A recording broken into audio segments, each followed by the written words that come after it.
Europe 1, 6h46. Et c'est Europe 1 vous répond avec vous, Thomas Soto. Des représentants des médecins, des pharmaciens, des infirmiers, au total 300 personnes environ, vont participer aujourd'hui à Paris à la grande conférence santé organisée par le gouvernement. Bonjour Frédéric Bizard. Bonjour. Vous êtes économiste spécialiste des questions de santé, enseignant à Sciences Po et auteur de Politique de santé, réussir le changement, publié chez Duno. Alors avec vous, on va s'interroger sur nos médecins de demain, mais pour bien comprendre où l'on va, il faut comprendre d'où l'on part. Aujourd'hui, y a-t-il une pénurie de médecins dans le pays ? Non, à l'échelle nationale, certainement pas, puisqu'on a aujourd'hui 265 000 médecins, dont 200 000 médecins en activité régulière.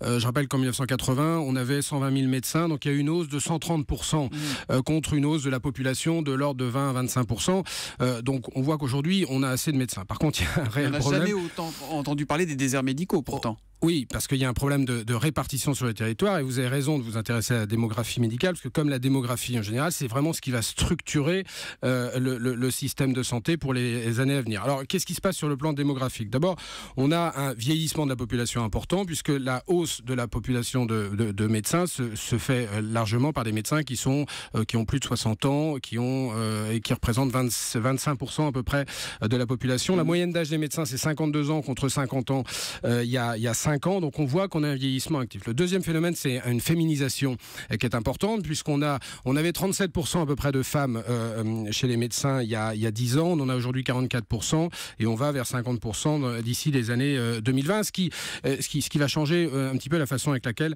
on fait de la médecine. Et puis on a eu une certaine bureaucratisation du métier, dont ils se plaignent beaucoup les médecins, mais ce qui fait que le temps médical, en fait, a tendance à diminuer, parce que ce qu'il faut bien évaluer, c'est finalement le temps médical disponible sur l'ensemble des territoires et sur l'ensemble des pays, et c'est ce qu'il faut redonner. Il faut redonner du temps médical aux médecins, et les nouvelles technologies qui arrivent doivent aider à le faire. Donc la situation n'est pas du tout catastrophique, mais c'est vrai que vous avez une hémorragie dans certains territoires depuis 10 ans qui est assez largement liée aux politiques publiques, et à laquelle il faut mettre fin. Ouais, je vous cite le témoignage d'une médecin généraliste en Haute-Savoie, Julie Mazet, dans Libération. Elle dit: dans moins de 5 ans, 30% des libéraux de mon secteur seront partis à la retraite sans être remplacés, soit 8 000 à 10 000 patients sans médecin traitant. Il faut que le gouvernement prenne la mesure de la catastrophe à venir. C'est ce que dit cette médecin de Haute-Savoie.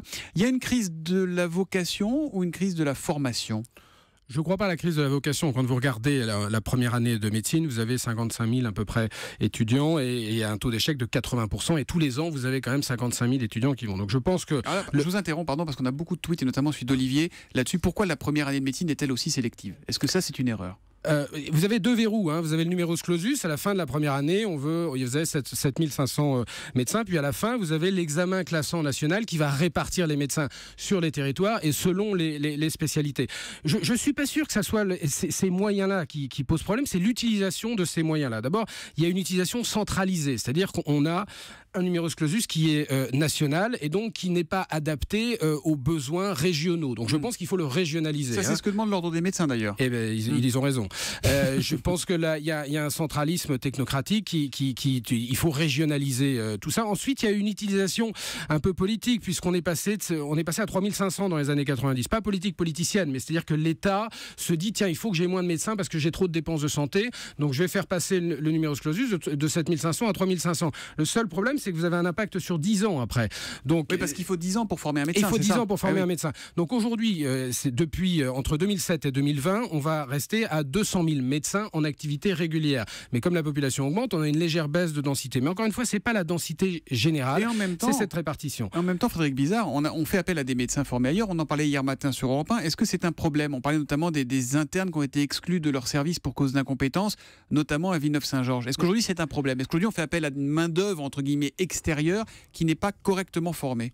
C'est pas un problème en soi si vous gérez bien la situation. D'abord, il y a 12% de médecins formés à l'étranger sur l'ensemble de la population, contre 33% en Angleterre ou 16% en Suède. Donc, on va dire, on n'a pas un afflux massif de médecins qui viennent de l'étranger.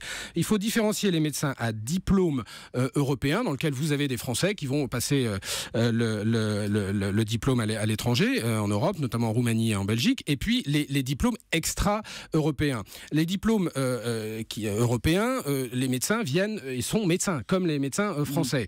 Alors, lorsque vous avez des médecins moins bien formés, je pense, et vous n'avez aucune certification vous démarrez médecin et vous finissez médecin sans qu'il y ait de contrôle. Les internes qui posaient problème à Villeneuve-Saint-Georges sont des internes des Français formés en Roumanie ou des Roumains. C'est l'Union européenne. Hein. Oui, mais justement, ça pose, de mon point de vue, ça pose pas de problème si lorsqu'ils sont sur le territoire français, il y a une vérification, il peut y avoir une licence d'exercice comme vous avez dans certains pays, c'est-à-dire que vous avez tous les 5 ans, tous les 10 ans, c'est pas à moi de le déterminer, mais vous avez un contrôle des connaissances. À partir de là, vous pouvez gérer ce flux de médecins qui viennent de l'étranger. Non, il n'existe pas. Il n'existe pas. Il n'existe pas. Vous avez une formation continue, mais vous n'avez pas de vérification des connaissances. Alors, est-ce que c'est un problème de connaissances théoriques ou est-ce que c'est un problème de pratique? Parce que ces internes qui sont là, M. Kersiek pourrait le dire, en fait, ils sont là, qu'ils aient un diplôme français ou pas, ils sont mis sur le terrain sans aucune pratique au début. Donc, est-ce que c'est vraiment qu'il y a un problème de prérequis théoriques ou de prérequis pratiques? Il faudrait le voir. Alors, pour les diplômes étrangers, je pense qu'on peut améliorer les diplômes extra-européens. Je pense qu'on peut améliorer la situation parce que vous avez une commission qui va déterminer si ces gens-là sont aptes ou pas, mais là, clairement, je pense que c'est pas très efficace parce qu'on en a besoin dans les hôpitaux et donc c'est pas vraiment sur la compétence qu'on donne le droit d'exercice à ces médecins-là. Donc je pense qu'on peut être un petit peu plus regardant de ce côté-là. Le docteur Kersiek, vous avez écouté attentivement. Gérald, bonjour. Bonjour. Vous les sentez dans quel état d'esprit, vous les jeunes médecins que vous côtoyez, notamment aux urgences? Il y a un mode d'exercice qui change quand il y a une mauvaise répartition, vous avez raison de le dire, il y a une mauvaise répartition entre les spécialités et puis sur le territoire. Le problème en médecine, c'est que vous faites des choix à 24-25 ans et ces choix vont vous engager pendant 40 ans de carrière. C'est-à-dire qu'il n'y a absolument aucune flexibilité, aucune souplesse. Vous choisissez la médecine générale, et bien vous resterez médecin généraliste toute votre vie, hormis quelques passerelles.